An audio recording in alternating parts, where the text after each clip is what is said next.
Welcome to the 𝐷𝐸 Paver Estimation Tool, Tutorial 1, Introduction.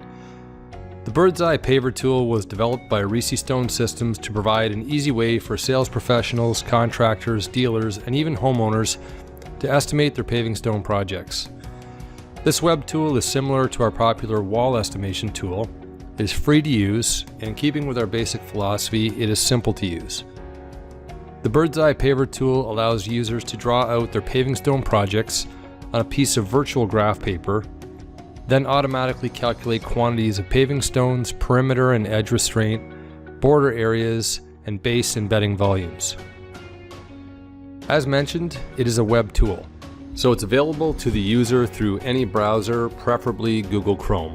The 𝐷𝐸 Paver tool is free to use, and you can store and retrieve all of your projects instantly through the web browser. By clicking on the link to the 𝐷𝐸 Estimation tool, we are brought to the main interface, which is just a blank piece of graph paper with some simple drawing tools. At the top of the page, we can register, or if we've already registered, we can log in. By registering, the user can store all of their projects for future reference or revisions and create full reports. Looking at the toolbar along the top of the graph paper, from left to right, we see the option to set the lot width. The lot width is simply the total width of our graph paper, in either feet or meters. Depending on the size of our paver area, we can set this anywhere from 20 feet to 1,000 feet wide. It just must be larger than the widest portion of the project. The paver area drawing tools are in green. Using these tools, we can draw as many paving stone areas as we require, either with the line or curve, or with the shape functions. For example, if we select the straight drawing tool, we can draw a simple rectangle shape by clicking anywhere on the graph paper and extending the line, then clicking again to end that segment. We can see that the line length is shown, as well as the angles between the nodes. Using this line tool, we always have to come back to our starting point in order to close the shape. After we draw this simple shape, we can select a paver for this area by moving our cursor to the blue Select Paver button. You can then select the desired paving stone from the list of options, including the color if this option is available. If this area required a border, we can now select the border option right next to the paver option. Then select Add Border. A border paving stone is then selected.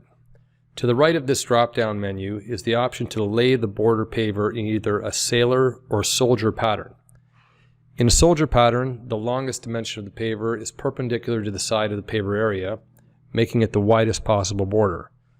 The sailor pattern is the opposite. Any number of borders can continue to be added, with no limit, as long as there is space to put them in. We can also remove any border course by using the Remove button. When border courses are added, the original paver area is continually reduced by the amount of area taken up by that border. If this simple rectangular area is the extent of our project, we can now save it by selecting Save As at the top. It will now be available at any point for future reference, additions, or modifications. To calculate quantities, we can now scroll down to the bottom of the graph paper and first input the base thickness and bedding thickness, or leave the default values. Next, we select Quick Estimate, which calculates the areas, perimeters, and so on. The first table at the top of the Quick Estimate is the area quantities. Note that it automatically gave our area a label. This is done to differentiate between areas when there might be multiple areas drawn. You can also label your own areas by clicking on the shape, then selecting the Label tool, and then typing in your label, such as Main Patio. Either way, you can refer to the shape in the table according to the label in the plan. Also included in the area quantities are the borders. In the second table, called Material Totals, the various areas are summed up for each type of paving stone or border. As well, total volume of base material and bedding material are calculated. Finally, a total perimeter length is provided to estimate the edge restraint requirements. In this example, since we only have one area, the area quantities table and the material totals table are basically identical. Finally, in the third table, material bundling, the calculator breaks the project down into individual bundles of material, always rounding up to the nearest full bundle.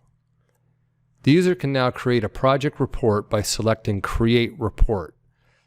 A new tab opens with a complete report that includes all quantities, as well as the swatch patterns and thumbnail images of the project layout. This simple example shows how easy it is to estimate using the 𝐵IRD'S-eye Paver tool.